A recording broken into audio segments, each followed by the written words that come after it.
Hi and welcome to this video, 5 tips of how to buy a sound horse.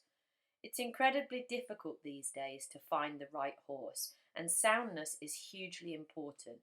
So in this video we're going to look at what I would look for with regards to the long-term soundness of a prospective purchase. The first place to start is to assess structure.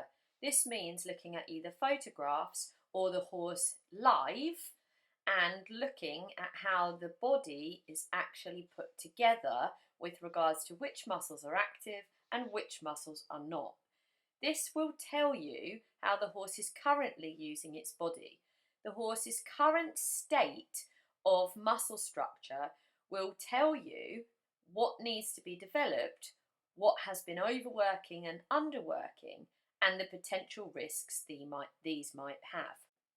When looking at structure, the horse needs to stand reasonably square and level and with no tack on. Tip number 1, assess the horse from the top of the pelvis to the base of the withers. If this is in a downhill slope, so you can draw a line from the top of the pelvis to the withers, if this line goes downhill, the horse is currently in a downhill balance. These horses struggle with overloading the forelimbs and are dysfunctional within the hind end as well. In the photo currently on the screen, I've marked up exactly what I've just described. So there is a line from the top of the pelvis to the top of the withers. This line is downhill. This means the back is compressed, and you can see there's quite a big gap from the line to the spine where the rider would sit. Here's another example. If we drew the same line from this horse's top of the pelvis to the withers, the line would be downhill.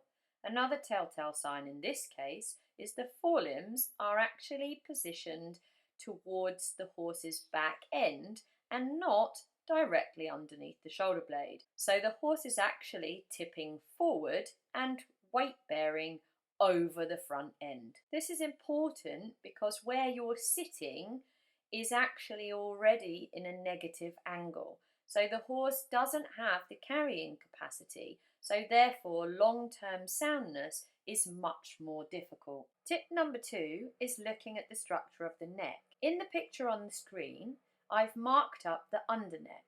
This horse has an overdeveloped underneck. Horses like this are stuck in a compromised brace and therefore are at risk of long-term soundness issues. Instead of connecting over the top line, they are pulling through the underline and in a compromised situation. This horse is the same. If we look at the line from the point of shoulder to the throat, it's longer than the line from the withers to the ears, indicating that the underside of the neck is working too hard. Tip number 3 is the connection in the body. Horses need to have a strong connection from the pelvis through the back to the shoulders. This connection is what supports their body and helps them carry the rider. So looking for a good connection between these areas is extremely important for long-term soundness. You can look for connection with the horse in standstill or during motion. What should happen is the horse should flow from the top of the head, along the neck, through the back and to the tail. If this line is disconnected, pointy or broken, then the horse is not connected and the long-term soundness of the horse will be in jeopardy. Here's a bonus tip. Horses with a negative angle from pelvis to withers and with an overdeveloped underneck will not be connected. So it's easy to tell whether the horse is connected or not by first assessing those two things. The picture on the screen currently is a good connection. You can see a good flow from the ears to the tail. This one is deceptive. It is actually a poor example of connection because if we drew a line from the ears to the tail, there would be a massive bulge on the top section of the neck.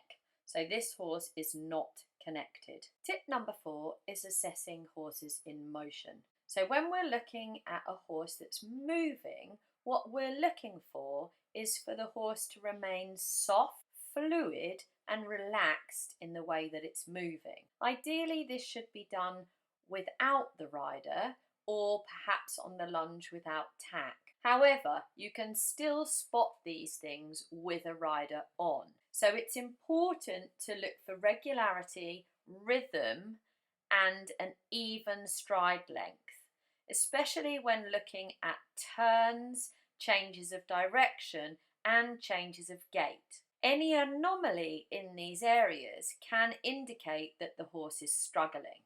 Tip number 5, vetting and X-rays. It's very advisable to get a vetting and to get X-rays. I always advise my clients to take X-rays. Pictures are very useful.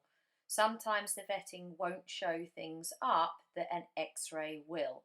At the bare minimum, when you're buying a horse, X-ray front feet, hocks, neck and spine. I always do all 4 fetlocks as well and stifles, just to be sure.